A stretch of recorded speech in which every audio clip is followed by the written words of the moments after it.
right. Thank you for joining me, Lance, in Kanal's Quarantine Corner in this wonderful time, in the year of our Lord 2020. The year of our Lord. The last time I checked, Saitama didn't die yet. So, I'm not accepting this. Oh, that is just what I needed today. It's tough, man. Yeah, being quarantined, you have to find something to laugh at. You have to find some joy. No, 100% agree. I just haven't heard anyone justifiably refer to the Lord as Saitama. And why, as he should be. And why not? As he should be. I know. I 100% agree. Saitama should totally be our Lord and Savior because he certainly has nothing better to do. Exactly. And I mean, like, I know he isn't the conversation piece, but in a short time, what other character has come along and then, like, established so much dominance? So quickly. Yeah. So to, like, where the point we're actually having conversations of OnePunchMan can be Superman, the whole Goku. Right. So I remember when we first told AJ about him, and he was like, "What? He can knock over buildings!" And now, like every 5 seconds, he's sending me a video of Saitama. It's like, this guy's amazing. I'm like, I know, right? I'm aware. I wonder, like, how many like people like AJ, because he's a personal trainer, could like use the character as an inspiration. Will like inspire clients, right? Oh yeah. I don't know if you really could use it because it's fictional, but to say, hey, yeah. I mean, I can't think of a character in such a short time. So it's 100 push-ups, 100 sit-ups, 100 squats. So it's body weight exercises, and then the fourth and final is 10-kilometer running, which is about 6.2 miles roughly. Okay. For how many days? Yeah. He did that for like a year, I thought. Right. So, like, are they saying, you know, since everything is, like, getting trimmed down to the essentials, are those 4 exercises really all you need, really, to get in shape? First of all, I love the look on your face right now. You're so, like, excited about this. It just makes me so excited and happy to see that in someone else. It's really cool to hear. I mean, he's an exciting character. Yeah. And again, Lance, thanks for joining me. It's really good to have you here in this time of quarantine and oddity and just overall existential dread. You make it a little brighter. I'm glad to be here. Yeah. So there's a dude on YouTube called Jax Blade, Jax Blade. You would love him. Okay. I think he's a physical trainer by trade. He actually releases like workouts based on like cartoons and stuff. So like he'll do stuff for Rock Lee. He'll do stuff for Uncle Iroh. He'll do stuff for Samurai Jack. And he did one for OnePunchMan as well. So he did the workout that he was talking about, and the only thing that really stopped him from continuing it, I think after like day 20, is that his knees started to really give him issues with running 10 kilometers a day. Yeah. So that was a lot for him, apparently. Like, he has since healed from those injuries, but that was the only thing I think that threw him back. Yeah. Unless you're training for the Olympics, or something like that, I guess you could space them out more. So, yeah, I mean, you could adjust it. I'm sure you could, like, work your way up. Yeah, and have that be the goal, essentially, instead of doing it every day. That would make more sense. Yeah, definitely. I don't want to take this part out, but we are here for DVC. Yeah. So what I'll do is I'll keep this section for our One Punch. We can talk about OnePunchMan next time. No, I mean, fuck it. You could keep. Do you want to do OnePunchMan today? I mean, one of the points I was going to bring up, I do feel like Dragon Ball Z inspired OnePunchMan. Oh, definitely. That was going to be one of my conversation pieces. Like, the children, if you will, of Dragon Ball Z. Like, they came as a result?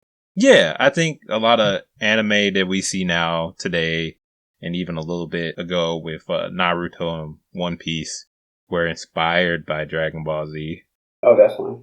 We can have a day about OnePunchMan, though. Yeah. If you want to do that. Definitely. I think that would probably be more accessible. Because we're both wearing Dragon Ball Z t-shirts, and so I figured we should go that route today. Yeah. When I was carefully planning for this podcast about 3 hours ago. That's too much time. You put too much thought into this. Going for casual. I should have planned for it earlier, honestly, but I did it today because I was like, oh yeah, today's Friday. time is relative at this point. So I was thinking about what makes Dragon Ball Z such a big thing, right? And what makes it like, because I remember going back and forth with you, like, what are we going to talk about this time? Because we had a previous time that inspired this one. Like, okay, where do we start? And yeah, I like the way you hit it as like it's this is essentially like as kids of the Dare generation. Let's go with one of their roles that totally succeeded in making kids not do drugs. The Dare program. So like it was the gateway. It was essentially the gateway anime for a lot of people who like watch the Toonami broadcast. Dragon Ball Z was that anime, as well as Dragon Ball, and whatnot. So fun story. You probably know this, but Dragon Ball Z was actually a mistype of the title. Okay. I don't know if you know this. I did not. Yeah. So they wrote 2, but when it was ported over, either on the English or Japanese side, they thought it was Z, so they're like, "Oh, okay, Dragon Ball Z. We'll go with that." And it was like, "No, this is the continuation of Dragon Ball." But since it was received so well, they just stuck with it and they kept on going for it. Okay. Dragon Ball, just a quick synopsis on what it is, and then we'll go from there, and then we'll tie up with what it means for both of us and what it means for anime in general. Yeah, absolutely. Cool. So it's actually based off of Chinese myth. And I really like the way that Death Battle, a YouTube channel that covers people from like Goku versus the classic. Great channel. Right, great channel. I really recommend it. They just did Obi-Wan versus Kakashi, by the way. Ooh, that'd be good. Yeah, that was an interesting fight. They basically take all known canon of the said character, and then select their highest abilities and tendencies, skills, gear, what have you, and then they put them against a character from a completely different background, so that you could have like Deadpool versus Rainbow Dash, or you could have Goku versus Superman, classic fights. They actually did 2 of them because it was such an uproar, and so they said it really well. Where Dragon Ball is based off of the old Chinese myth story, Journey to the West. Now, Journey to the West is the legend from when Buddhism comes from the Silk routes into China, specifically like taking Sanskrit and then bringing it over to China, which is this new understanding of religious liberation and what have you. And the Dragon Balls are the Lotus Sutras, which is what are transcribed by the monk. The monk is actually Bulma. Sun Wukong is Goku. Okay. Goku's name, Son Goku, is the Japanese version of Sun Wukong. It's interesting to see a Japanese take on a Chinese story. And it truly has, and this is what Death Battle said the best, is like, it truly has been a journey to the West because it is utterly exploded on the American, Australian, UK stages. Everybody loves it. And this is something for the last 20 years, which is astounding. Right. And if you think about anime, like you'll definitely hear like Pokemon. Yeah. But that's also done its own kind of thing, as you pointed out before. Oh, yeah. Like people kind of forget that Pokemon's an anime, but it's because it just exploded on trading cards, Game Boys, Pokemon Stadium, the Pokemon Snap, which is a forgotten classic of the N64 era. That's the photo one, right? Hell yes, it was the photo one. Okay, yeah. If you did not get Pikachu on a surfboard, then what were you doing with your life when you were a kid? Yeah. I remember renting that from Blockbuster a bunch of times. Oh, that whole sentence was beautiful, Lance. Thank you. Yeah, I mean, that's another story for another day, but back to Dragon Ball Z. It can be. Yeah. Yeah, and so like the one of the big number of animes are going to be Pokemon, Naruto, and of course Dragon Ball Z. I would combine Dragon Ball with that. Yeah. We'll focus on Dragon Ball a different day, but today we'll focus on DBZ. So it really comes to fruition on the Western scale from the Toonami broadcast. And from that point on, we had other shows, as we've talked before, like Tenchi Muyo, Rurouni Kenshin, Yu Yu Hakusho, which is a big favorite for the 2 of us. And then this weird show where a couple of guys just yell and power up and have these bioelectrical fields that come in front of them. Right. And all of a sudden they can defeat their enemies. What was Dragon Ball Z for you? I think for every adolescent boy at the time, it was violent. I mean, if we keep it simple, true that. It was violent. You had people beating the shit out of each other. I mean, if we just keep it simple, that's what it was. It wasn't complicated. It wasn't a love story. And for me, it was just like the next evolution of a cartoon in a way. Yeah. So like, I remember watching, the Cartoon Network shows, and they were like playful. There were violence in Looney Tunes, but it was playful. Yeah. No world-threatening issues. And then along comes Dragon Ball Z. You have this guy who's dedicated to his craft, really.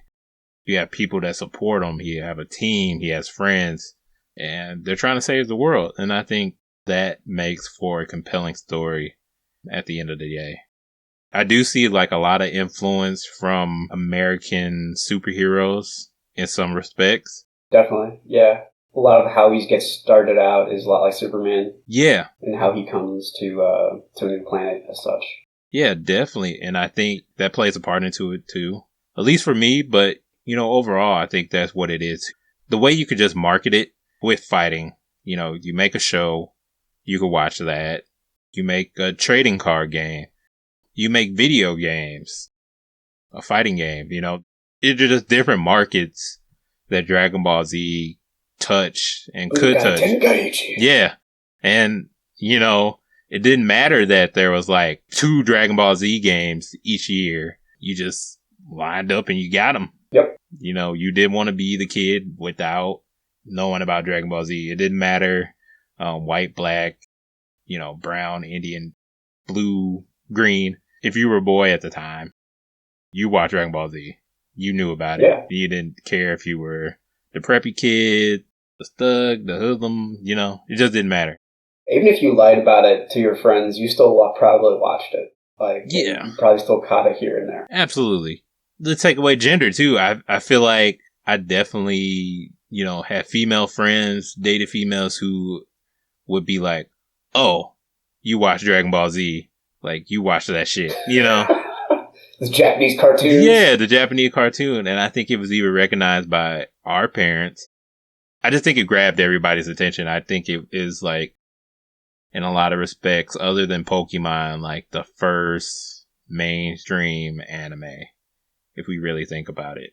Oh, yeah. Definitely ingrained itself into pop culture.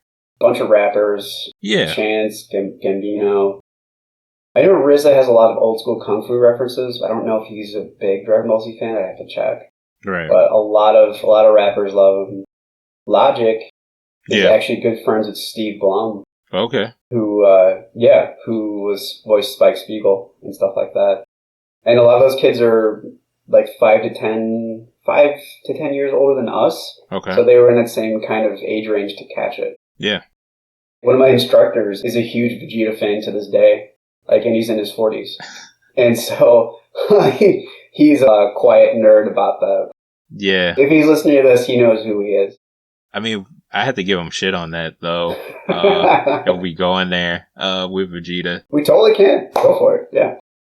So at this point in Dragon Ball Z, Dragon Ball Super, whichever one you follow or you watch, I think the show wants you to believe Vegeta is like the second guy, right? Mm-hmm. I don't know if I agree with that necessarily, just because who has Vegeta really beat? Other than Goku, who has the resume? And that, if we consider the Z Fighter as a team, right? Mm-hmm.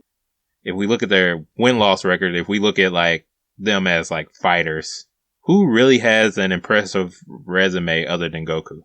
Vegeta, pretty much, yeah. You think Vegeta has one? I don't think Vegeta has one. Like, who has he beaten? Oh, that's true. Well, okay, then lay it down for us. Let's go for that. I don't know. I think they do Vegeta wrong a lot. He's a character that has a lot of depth. He does. And he has come around from being evil to good, too. And yeah. I think you're onto something, though. Continue, yeah. Yeah.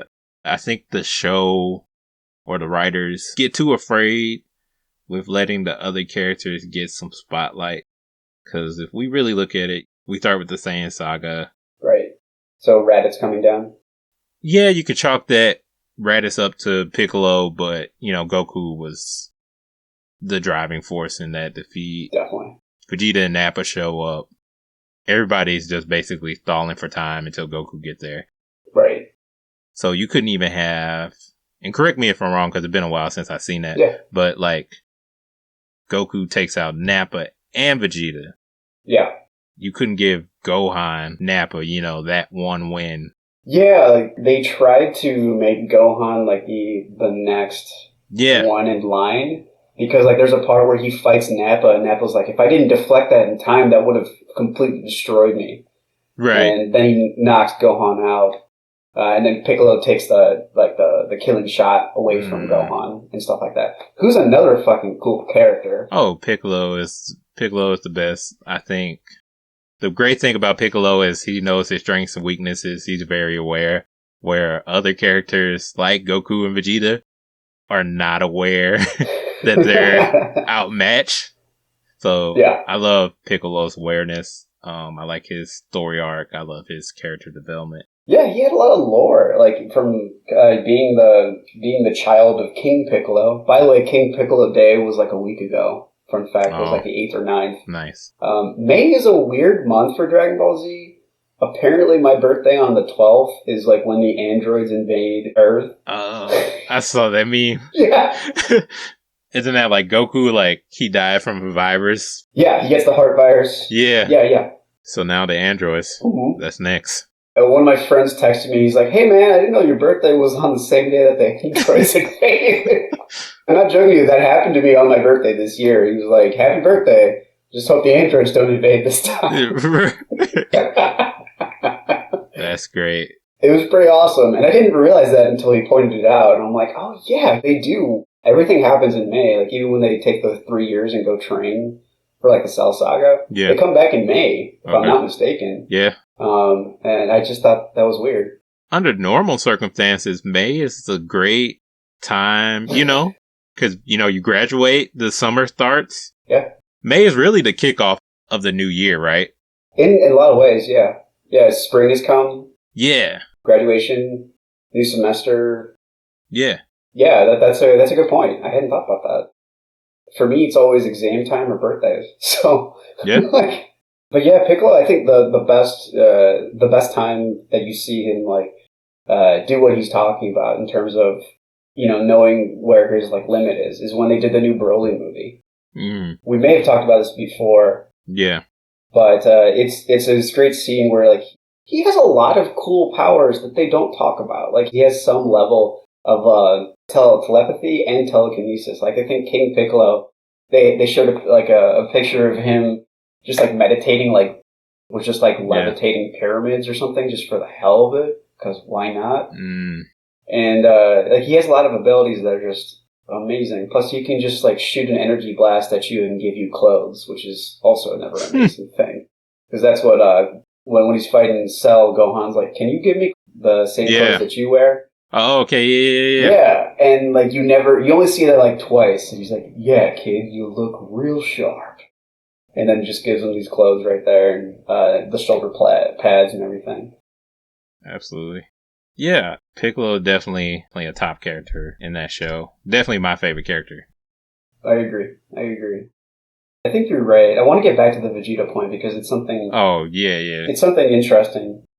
I just think the writers maybe unintentionally, but I just think they're afraid to let the other characters have the resume of Goku. Mm-hmm. I mean, I get... But at the end of the day, it is Goku's story. Yeah. But the way they continuously try to enforce that Vegeta's number 2, which he is in the Z Fighter circle, but his lack of finishing fights or killing anybody, I don't know.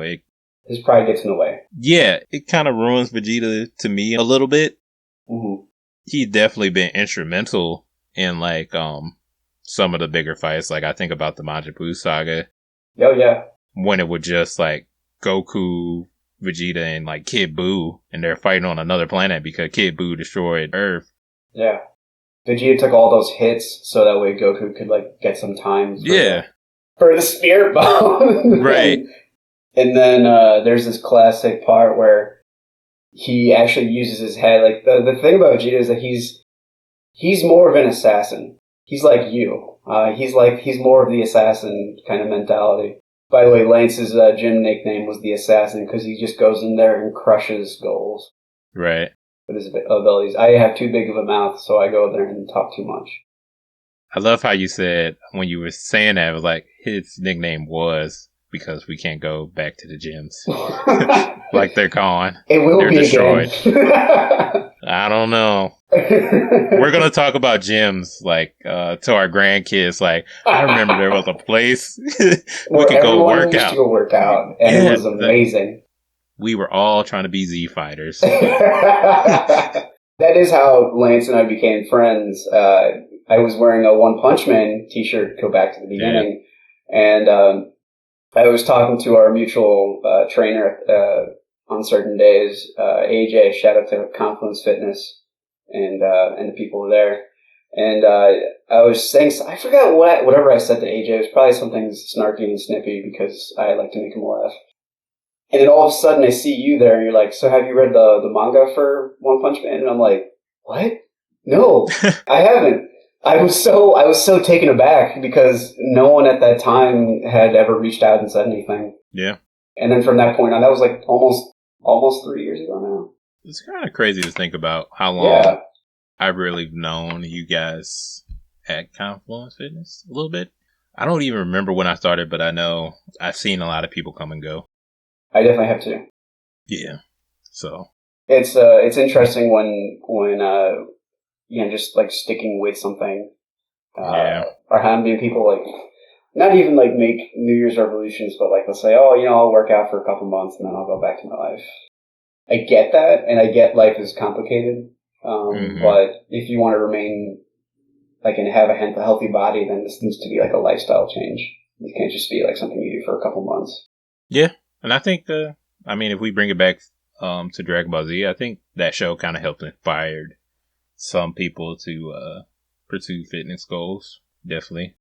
For me, it was what Dragon Ball Z means to me. It was just like endurance. At the end of the day, I had a number of respiratory problems growing up when I had to like wear a nebulizer or a mask to help me breathe whenever I would get sick or something.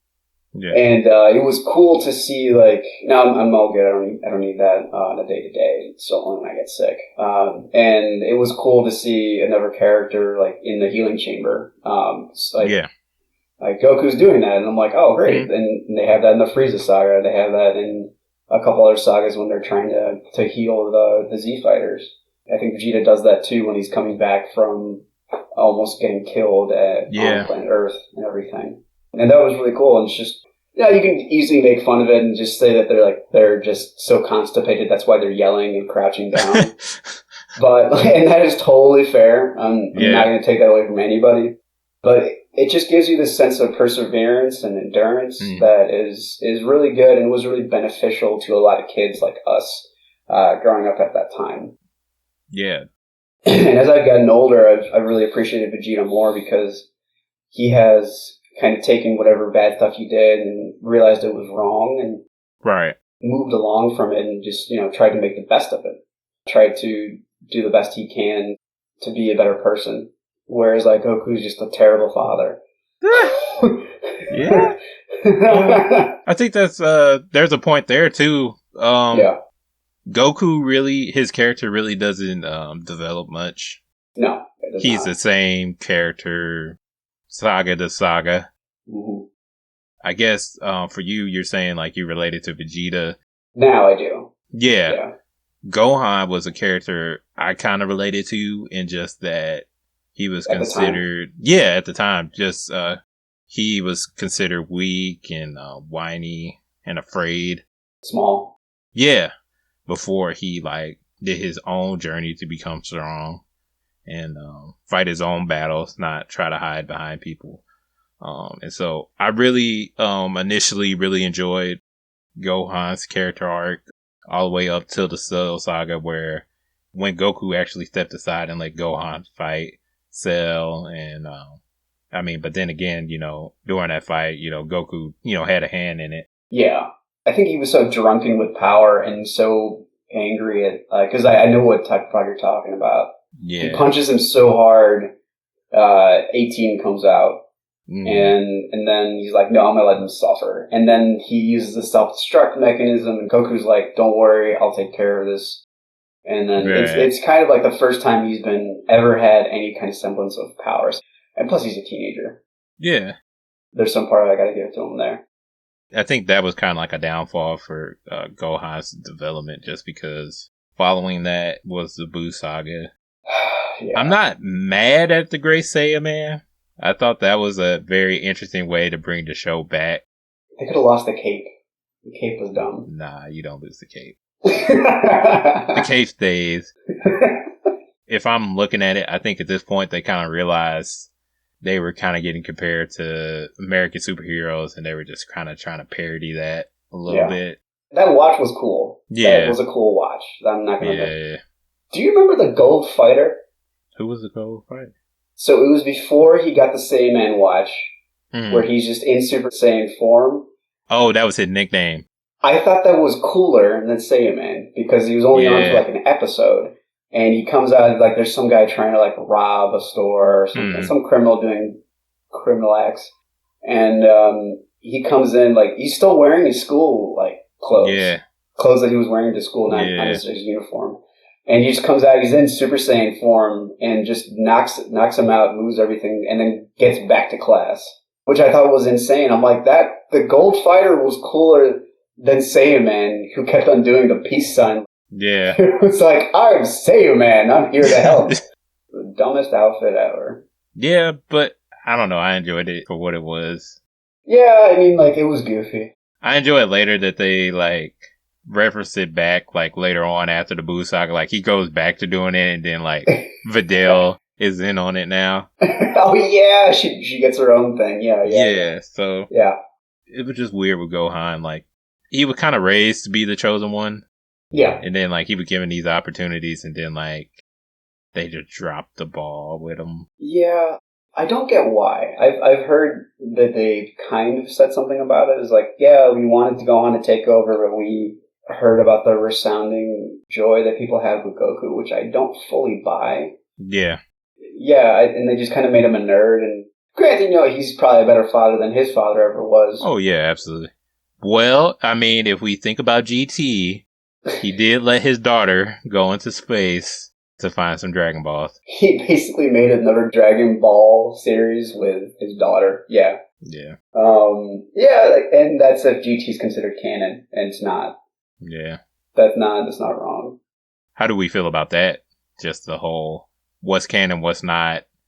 Because for me, just to have a whole series that doesn't technically exist now. Yeah. At least for me growing up watching it, I take more to GT than Super. I'm not saying it's better.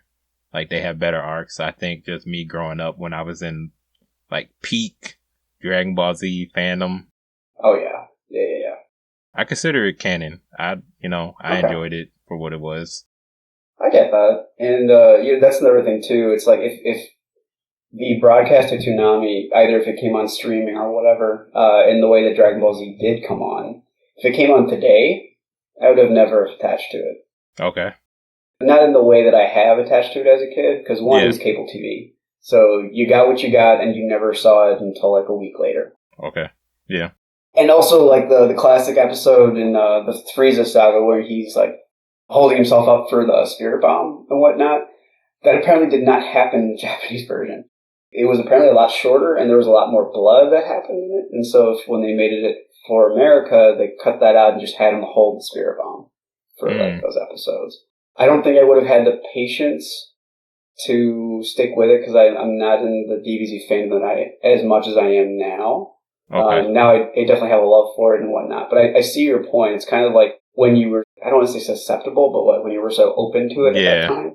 It's like, it means a lot more to you. And I enjoyed GT for like the cool lore aspects. It was fun to see like Goku as a kid again. And it was fun to see like Emperor Pilaf as an old shabby little creature return to the series after like 20 years or something like that. Yeah, well, at least for me, I mean, if I'm comparing just the story and just how well it was told between Dragon Ball Z, Super, GT, I think Dragon Ball had the best story overall with character development.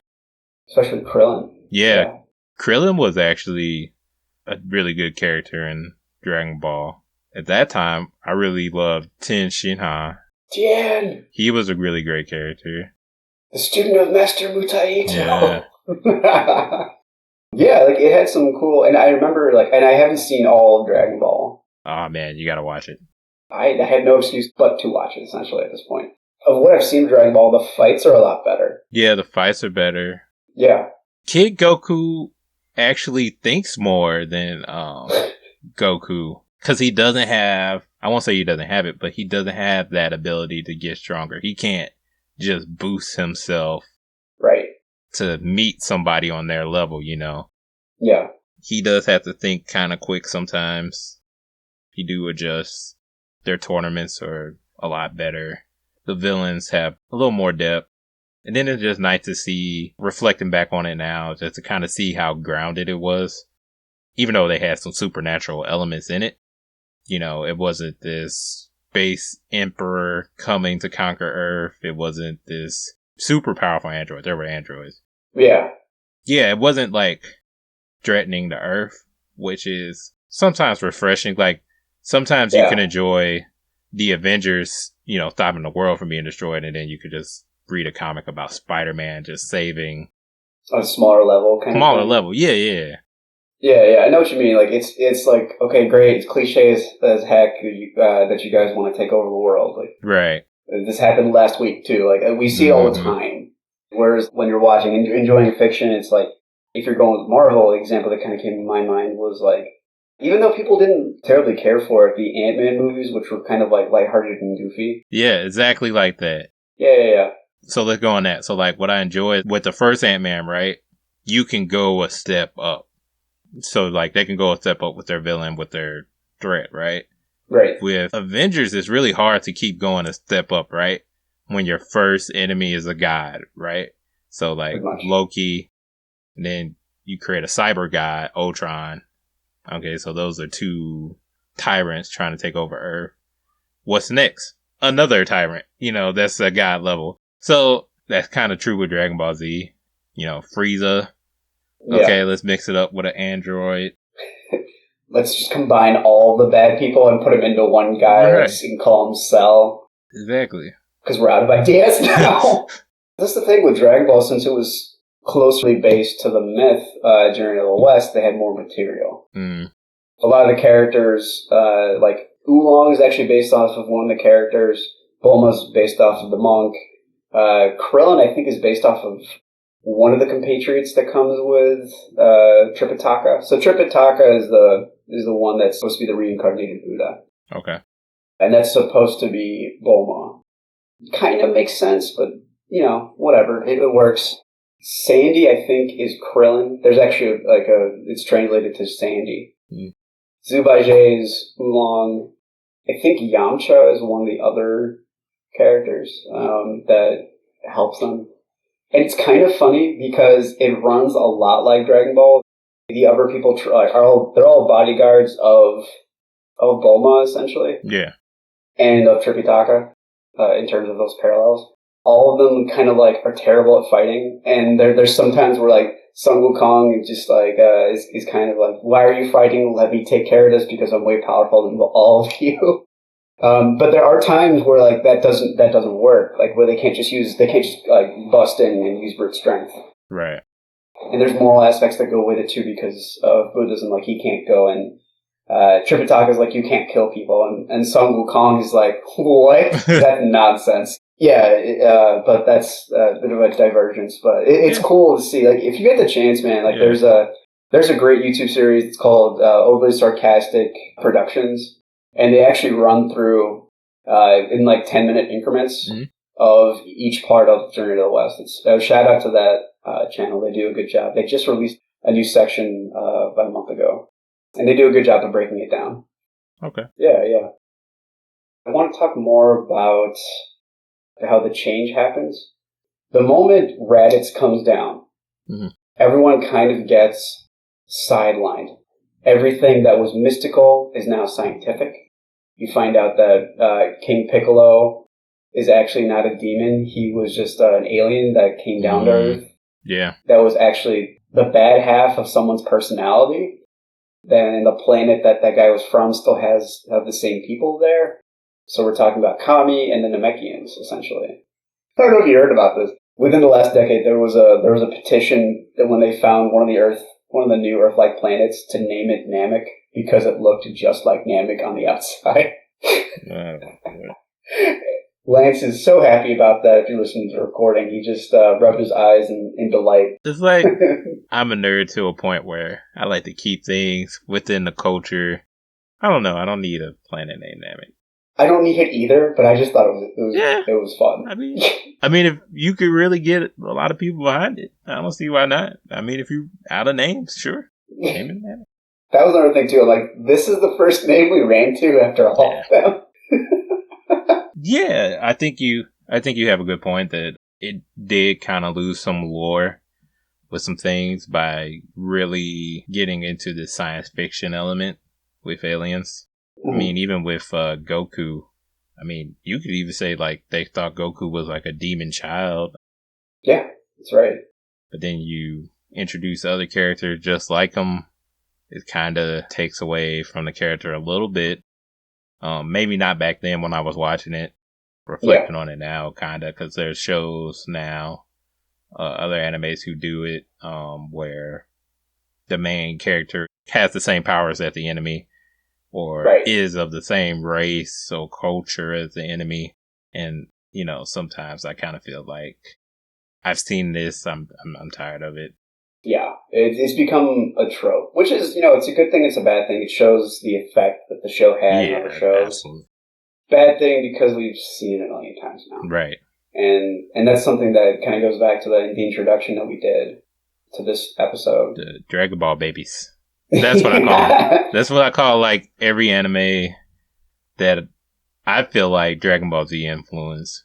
Do you mind if I use that from now on? What, Dragon Ball babies? Yeah. Sure, I don't care. Thank you very much. I'm going to totally use that now. That's awesome. And it's like OnePunchMan kind of turns it on his head and just says, you know, like, whoa, this is great. We're going to have fun with it. I love how whenever they try to do like an anime intro for a new character or something like that, for like their plight and everything, instead of, and Genos, if you guys hadn't seen OnePunchMan, this essentially has just become a Dragon Ball Z OnePunchMan episode. I mean, you could, which I'm fine with. I mean, we add Naruto into it too. Sure. With the story. Not so much of the story, but I mean, yeah, in a little bit, like with Naruto and Sasuke's rivalry. Yeah, Vegeta and Goku. Yeah, how it can be friendly 1 minute, and then it could be they hate each other. Like, yeah, antagonistic. Same thing with Hakusho, the Yusuke and Hiei. Yeah, all the time. I initially thought that when I first was watching that show, Hiei was introduced, and he was like a villain that. His hair was exactly the same. Exactly the same. Like, you know, definitely the design elements are definitely there with a lot of these anime. And he was shorter. Yeah. Mm-hmm. I also thought it was something, too, that he's like the enemy that he doesn't kill. Goku will kill Raditz, Nappa, Frieza, Cell, but he didn't kill Vegeta. Like, oh, I spare him. Yeah, he did spare him, didn't he? Yeah, and so they turn over a new leaf. But... you know, that's carried over in other animes. So, yeah, like you said, Yusuke fought Hiei, spared him. Mm-hmm. Yeah, no, that's kind of hitting me now. I didn't think about that before. So, like, with One Piece, I think the character design is there, that he looks a lot like Goku, or carries a lot of the same elements, carries a lot of the same traits. There's been fan theories that he's like 100 generations away from Goku as like his descendant. There's crazy fan theories that he's so diluted in the same bloodline at this point. Yeah, and I was like, oh, that's a cool theory. I mean, even with with the Jump Force video game that came out a while ago, you know, they were just justifying that. So like Shonen Jump is like this mediary world that can pull from other worlds, other universes. So, I mean, that's a really good theory that, like, so maybe Goku in Dragon Ball Z is like the main Earth 1, if you will. And then all Earths it branched out from it. So, there. like, Earth 2 is Naruto. That's interesting. Earth 3, One Piece. Or at least one of the earlier ones, because they bring in, like, Fist of the North Star. too, which is like from the 80s. Like if we're talking about Dragon Ball Z's effects, like you can see it from there too, like dramatically. The way that he does like the 100 fist punch, almost identical to 3 years later when Dragon Ball comes out, and they use that in Dragon Ball Z. I think because I did see something before where it was like these kind of grandfather Shonen Jump animes where it was like Dragon Ball Z, Fist of the North Star, and I think this one anime called Kinnikuman. Oh, I think I heard about that. Like later on, it becomes like about wrestling, and then there was it's like a Planet Wrestler. Yeah, but then there's like a couple other ones. I don't know why those didn't have like a similar legacy in the West like Dragon Ball Z, but definitely those influences were felt in Dragon Ball Z and then like carried on to the other anime. I think my whole point with it is why I call them the Dragon Ball Z babies. It's just because you just see a lot. You see a lot of the influences in them where maybe Fist of the North Star is a little more subtle. Yeah. But yeah, I'm not taking anything away from Fist of the North Star or any other anime. Oh, no. I didn't take it like that, but no, definitely. I'm just justifying it to the audience and myself a little bit. I appreciate that. Yeah, it's really cool to see its effect on everything today. Like, I've been watching Community. Yeah. And so I had never seen it before until the quarantine started. And there's a part where they're playing foosball. Yeah.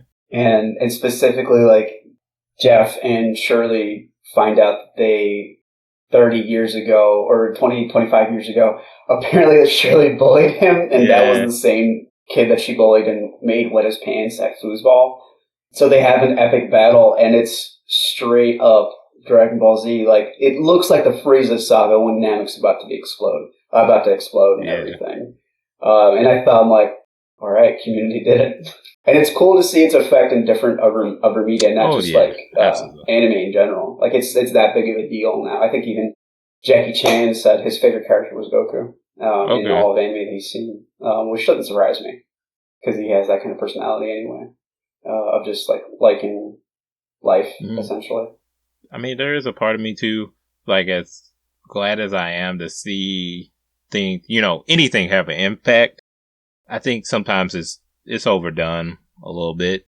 I mean, we've already talked about it, how it's overdone. Like, so for me, I don't really consider it directly a Dragon Ball baby, but Attack on Titan. I love it, man. Right. Attack on Titan, with the main character finding out that he's a Titan. I think there was a little effect of Dragon Ball Z in it where I get that. I just didn't need it. If we're just looking at Dragon Ball Z, I think it lacked a lot in story and development sometimes. Oh, totally. And that's what I'm saying. Like, different things kind of drive to you at different ages of your life. Yeah. Like, if I were to receive that now as who I am now, I probably wouldn't stick with it as much as I would like other shows.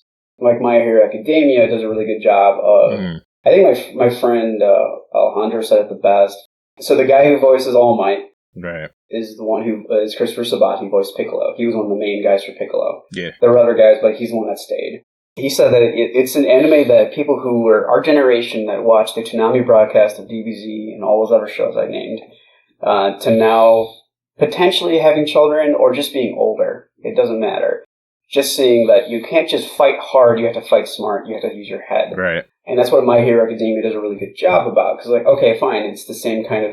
Your main protagonist is Midori, Deku. And he has, he's the one for all. And the bad guy is all for one. Yeah. They're the inverses of each other.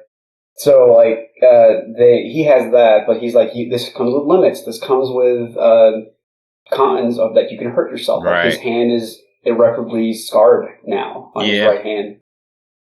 For just overuse. Like, it's very, your endurance is good, your inner strength, your heart is very strong, but you can't just run and live life like that. You have to, like, there's more parts to you. And, like, there's parts there, they show a lot of sacrifice. They show a lot of what it means to make the best of life, where you have to make choices that aren't the easiest choice.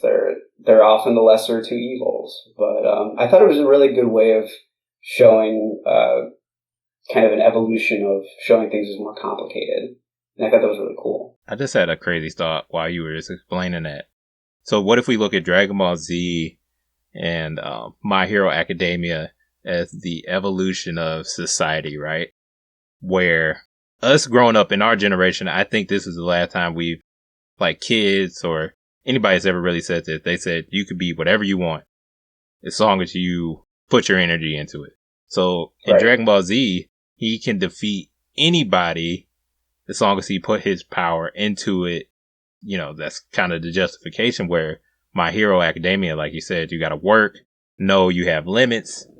You can't just beat them this way. You got to try this way. So maybe like this is like society saying that, hey, you know, we have to stick within our limits and we have to know how to work around. Yeah, it's cool. Yeah. You want to be a ball player. Hey, it's cool that you want to, you know, be a movie star, but there's more to that. Let's really look at your limits. You know, let's really look at society.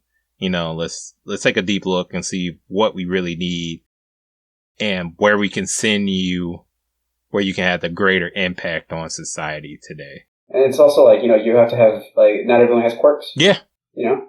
And like, there are also people who are like talented. Yeah. There's always this thing, like, there are people who are talented and those are people who work hard. Mm-hmm. And of course there are varying in betweens. Like, I've done some martial arts and mm-hmm. like, I've definitely met people who I've trained on a low level. And I'm like, oh, wow, they have a lot of talent. And then they just kind of quit after a while. I'm like, oh, they tried it out. They're good. Yeah. And that's fine. Like, you can totally do that and whatnot. And then there are people who just don't give up, who just keep on coming back and back and back and back. And this kind of goes back to what we were talking about the gym, too. Like, just because you're really good at it or just because you're really bad at something mm-hmm. doesn't necessarily determine your success. There's a lot of factors that go into it. So you have a really good point. I like that point. It's just like, it really shows you, like, what are the problems in society, what mm-hmm. you can really do as your abilities in society. Right. It's got really deep plans. I did not expect this. And this is awesome. No, this is great. This is gold. And that's probably the deepest anybody's ever thought about Dragon Ball Z, honestly, reflecting on just that thought. Because, like I said earlier, I mean, it was really just simple why we liked it. We liked it violence. We were attracted to it. Yeah, I mean, like, let's be honest. It was plus the art style was amazing. Yeah, and I mean, at the time, I mean, if it's the introduction to anime, like I said, you just didn't see it. You didn't see it in Looney Tunes. You didn't see it in other cartoons, like Dexter's Laboratory was one I watched. Oh, yeah. Good one. Even the Powerpuff Girls. Even, like, if we go back to, like, the Spider-Man animated series, the Batman animated series, and then, like, maybe Superman's animated series was, like, the craziest fights we would see with them, like, flying around, punching into buildings. But, you know, Dragon Ball Z, it did it on an epic scale of, like, hey, he just punched a dude, like, halfway through the planet. You know, they're fighting on a dying planet. They're still going at it on a dying planet. Yeah. Two things. One, apparently that fight was only supposed to be, like, 5 minutes long. There's some random theories on the web that say because they were reaching such high levels of power, Frieza's at max, Goku's at the new Super Saiyan level, that they were moving so fast that like normal eyes couldn't get them. I think that's BS because I think it's just a way for them to like justify that that they'll say like you know, we just need to fill in episode gaps, so we're just gonna make it longer. Yeah, I mean, but I can believe it's 5 minutes because you've done martial arts. If you ever been into like a fight or like any type of struggle, in the moment, it feels like forever. Yeah. It can feel like forever. And then like, so I do security. So like there've been instances where I'm like getting into it with a guy and I'm like, man, this was like 10, 15 minutes. And I go back and we watch the video. This was like 3 minutes. It's very on the point. Like, a lot of the training that we do, for martial artists, like, the encounters should not really be longer than a couple minutes. If it's longer than that, like, you're either at a competition or you're with someone who has a crazy cardiovascular system. That usually never happens. Like, how many Olympic athletes do you apprehend? I don't know. No.